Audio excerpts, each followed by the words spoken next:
Hello friends, welcome to my YouTube channel. Friends, आज की video में हम बात करेंगे कि यदि आप दिल्ली में लीकर शॉप खोलना चाहते हैं, यानी शराब की दुकान खोलना चाहते हैं, तो उसका क्या प्रोसीजर है, आप उसके लिए कहाँ पे अप्लाई करेंगे, क्या उसका एलिजिबिलिटी होगी, क्या उसका क्राइटेरिया होगा, क्या डॉक्यूमेंटेशन की ज़रूरत पड़ेगी, इन सभी बातों को हम यहाँ पे जानेंगे। तो फ्रेंड्स, सबसे पहले मैं आपको एक बात बता देना चाहता हूँ कि आप मेरी इस वीडियो को अदरवाइज़ मत लीजिएगा कि शराब की दुकान खोलने के बारे में बता रहे हैं, कि शराब तो बुरी चीज़ होती है और दुकान खोलने के बारे में मैं बता रहा हूँ। तो फ्रेंड्स, आप मेरी इस वीडियो को as a business point of view से लीजिएगा कि शराब की दुकान का बिज़नेस के बारे में बता रहा हूँ। और आपको पता है कि यह बिज़नेस जो है एवरग्रीन है, मतलब इसमें कभी रिसेशन नहीं आता। हर बिजनेस में रिसेशन आ सकता है, बट इस बिज़नेस में कभी रिसेशन आ ही नहीं सकता। इसका जीता जागता उदाहरण आपने लॉकडाउन में देख लिया था।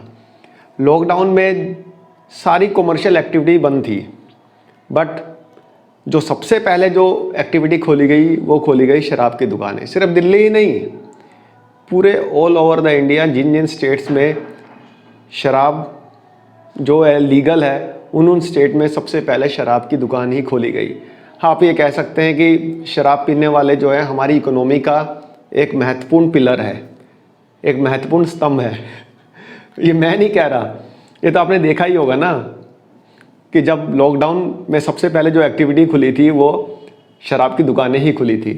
और शराब की दुकानों में आधी रात से लाइन लग गई थी। ये आपने डिफरेंट न्यूज़ चैनलों के माध्यम से आपने देखा भी होगा कि रात के 12 बजे से लोग लाइन लगा बैठे थे शराब लेने के लिए। तो फ्रेंड्स, आप कहेंगे कि ये तो अमीर लोग होंगे। अरे भाई, अमीर लोग लाइन में थोड़े लगेंगे, अमीर लोग नहीं लगेंगे। आपने देखा होगा कि लॉकडाउन में कितने लोगों का रोजी रोजगार छिन गया था, लोगों के पास पैसा नहीं था खाने के लिए, बट शराब के लिए पैसा कहाँ से आया, ये तो मेरी समझ में नहीं आता। मैं किसी का मजाक नहीं उड़ा रहा हूँ, ना किसी गरीब का मजाक उड़ा रहा हूँ। मैं तो सिर्फ ये बताना चाहता हूँ कि शराब का बिजनेस कितना ज़्यादा फल फूल रहा है। फ्रेंड्स, हम अपने टॉपिक पे वापस आते हैं और जब बात करते हैं लिकर लाइसेंस के लिए रजिस्ट्रेशन से रिलेटेड जो भी चीज़ें हैं, उस चीज़ों के बारे में हम यहाँ पर डिस्कस करते हैं।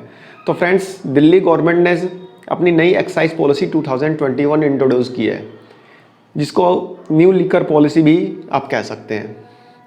Friends, everybody knows alcohol is in high demand in state like Delhi. Delhi जैसे स्टेट में अल्कोहल की कितनी हाई डिमांड है, ये आप खुद जान सकते हैं। अब बोलेंगे कैसे जान सकते हैं? अरे यार भाई, अब लॉकडाउन के बाद वाला सीन देख लो ना, याद कर लो, आपको पता चल जाएगा कितनी ज़्यादा डिमांड है। दूसरा, दिल्ली गवर्नमेंट की रेवेन्यू का एक बहुत बड़ा सोर्स है। दिल्ली गवर्नमेंट ही नहीं, कई स्टेट्स तो ऐसे हैं जिनका रेवेन्यू का 40% अल्कोहल से ही मिलता है उनको, यानी शराब से ही मिलता है। तो 29 मार्च 2021 को दिल्ली कैबिनेट ने एक नई एक्साइज पॉलिसी को इंट्रोड्यूस किया था for new liquor shop license के लिए। न्यू एक्साइज पॉलिसी के अंतर्गत सभी लिकर शॉप का प्राइवेटाइजेशन दिल्ली गवर्नमेंट कर रही है।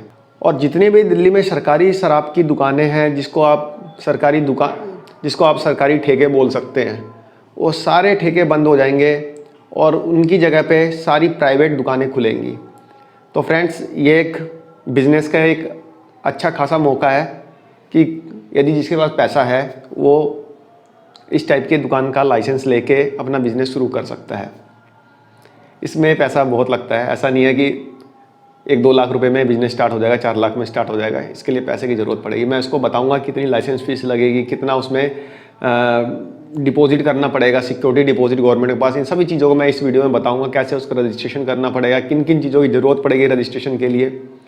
तो फ्रेंड्स, दिल्ली गवर्नमेंट शराब के लिए अलग अलग टाइप के लाइसेंस इशू करती है। जैसे L1 लाइसेंस, ये लाइसेंस का नाम है। L3 licence, L6 licence, L9 licence, L10 licence, P10 licence, P13 licence, P15 licence, L17 licence, L28 licence, L29 licence.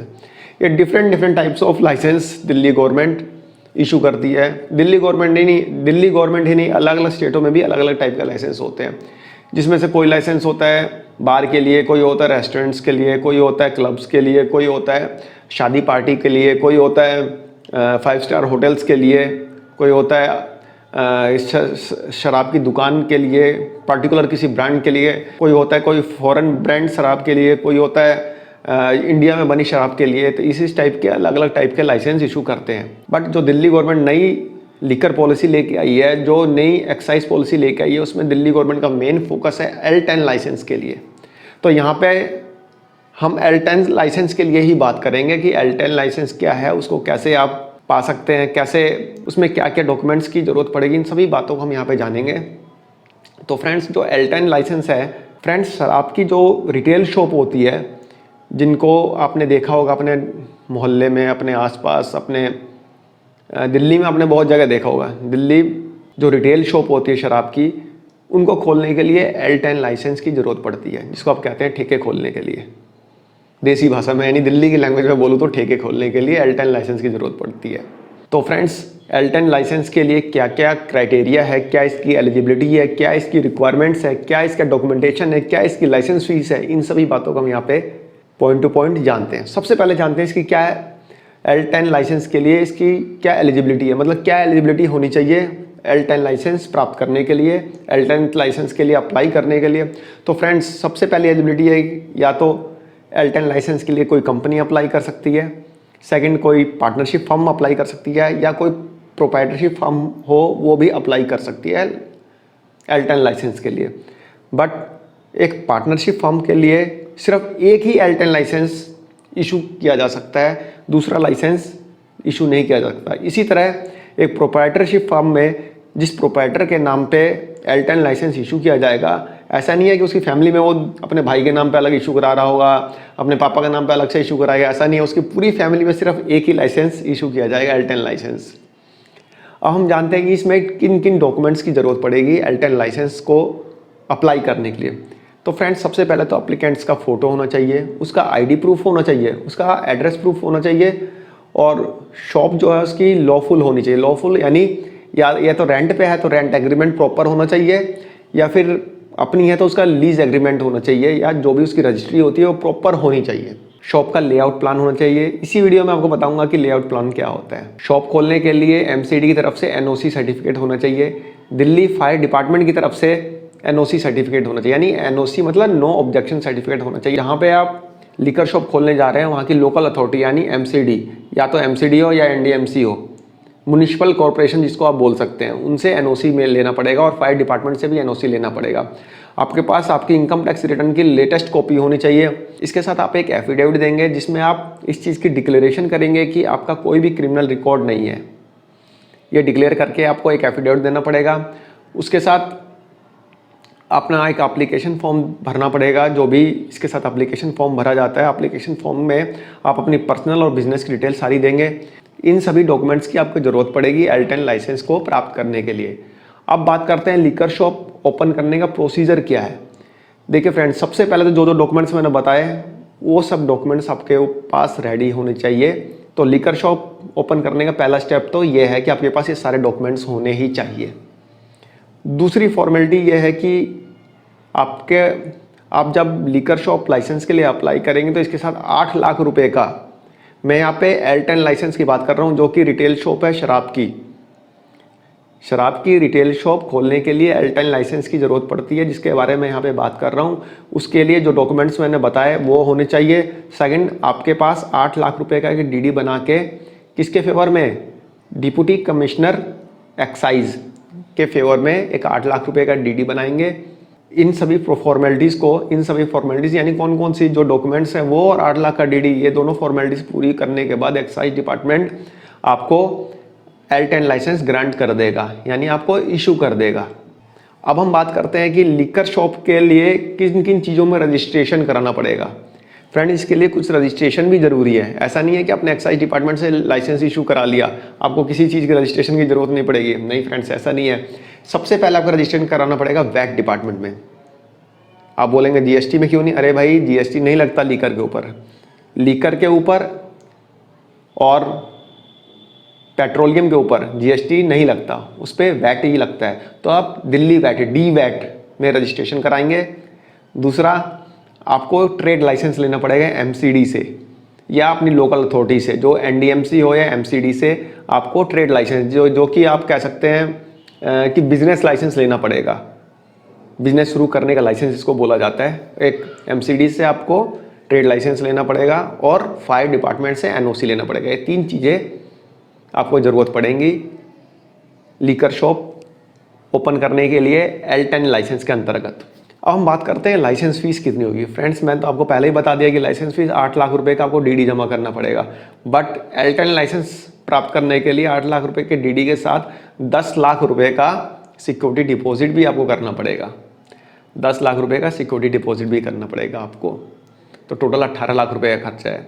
बाकी और खर्चे तो हैं ही, जैसे वैट का रजिस्ट्रेशन कराना, एनओसी लेना, एमसीडी से, फायर डिपार्टमेंट से, इन सब चीज़ों से पैसा तो लगता ही है। एनओसी तो ऐसा तो है नहीं कि आपने अप्लाई कर दिया और मिल गया। आप भी जानते हैं एनओसी लेने के लिए कितने पापड़ बेलने पड़ते हैं किसी भी डिपार्टमेंट्स के। खासकर दिल्ली में तो, खैर दिल्ली में तो हो ही जाता है काम पैसे वैसे दे होके, बट अदर स्टेट में तो पैसे भी दोगे आप और हैरेसमेंट भी होगी। दिल्ली में तो फिर भी काम हो जाता है। अब ये जानते हैं कि लीकर शॉप कितनी बड़ी होनी चाहिए। क्या आपकी छोटी सी एक कमरे के बराबर लीकर शॉप होगी तो क्या आपको लाइसेंस मिल जाएगा? नहीं फ्रेंड्स, ऐसा नहीं है। L10 लाइसेंस को प्राप्त करने के लिए आपके लीकर शॉप का मिनिमम मेजरमेंट होना चाहिए 500 स्क्वायर फुट। मतलब शॉप जो होगी आपकी 500 स्क्वायर फुट की होगी मिनिमम। उससे बड़ी हो तो कोई दिक्कत नहीं है, बट इससे छोटी होगी तो आपको लाइसेंस नहीं मिलेगा। यही है इसका जो मैंने आपको बोला था लेआउट प्लान दुकान का। उसका लेआउट प्लान आपको दिखाना पड़ेगा, कितनी चौड़ी है, कितनी लंबी है, क्या उसका टोटल एरिया स्क्वायर फुट में कितना है। तो मिनिमम 500 स्क्वायर फुट होनी चाहिए। फ्रेंड्स, इस वीडियो में हमने देखा कि यदि आपको लीकर की शॉप खोलनी है, उसके लिए लाइसेंस प्राप्त करना है, तो उसका पूरा प्रोसीजर का मैंने एक ओवरव्यू बता दिया है। प्रोसीजर मैंने करके नहीं दिखाया क्योंकि ये इसका जो टेंडर है ऑफलाइन ही भरा गया था। पब्लिश बेशक ऑनलाइन हुआ था, मैं आपको इसी वीडियो में दिखा देता हूँ कहाँ पब्लिश हुआ था। ये पहले पब्लिश हो चुका है, जो कि एक्सपायर हो चुका है ऑलरेडी, लेकिन अब देख लीजिए, वो दिखा देता हूँ। अब तो प्राइवेटाइजेशन हो गया है तो टेंडर तो निकलते ही रहेंगे। दिल्ली गवर्नमेंट ने प्राइवेटाइजेशन कर दिया है, अब तो सरकारी टेंडर तो है नहीं, तो प्राइवेट दुकानें खुलेंगी तो टेंडर तो आते ही रहेंगे। तो इसलिए मैंने आपको एक थोड़ा सा ओवरव्यू दे दिया है। आशा करता हूँ आपको समझ में भी आया होगा। तो फ्रेंड्स, ये देख सकते हैं टेंडर जो निकला था पहले लीकर शॉप के लिए।